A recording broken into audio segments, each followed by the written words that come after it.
Assalamu alaikum wa rahmatullahi wa barakatuhu. Heute ist der 4. Tag der Waqf-Woche und es ist Freitag.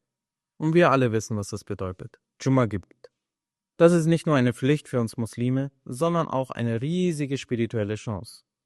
Allah sagt im Heiligen Koran in Surah al-Jumma sinngemäß: Wenn der Gebetsruf zum Freitagsgebet kommt, dann lasst alles stehen und liegen und eilt zum Gebet.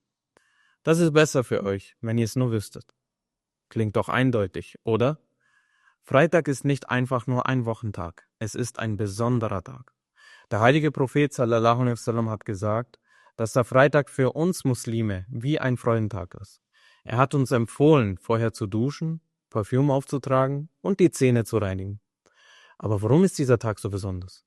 Der heilige Prophet sallallahu alaihi wasallam hat gesagt, der beste Tag, an dem die Sonne aufgeht, ist der Freitag.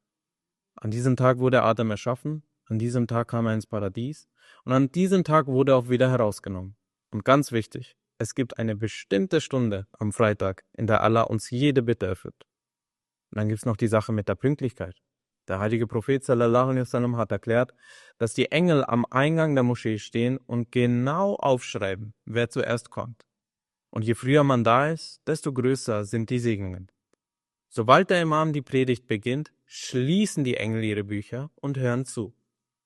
Also, liebe Brüder und Schwestern, lasst euch das Jumma-Gebet nicht entgehen, seid pünktlich, hört die Predigt, betet und sammelt die Belohnungen ein, die Allah uns an diesem besonderen Tag gibt.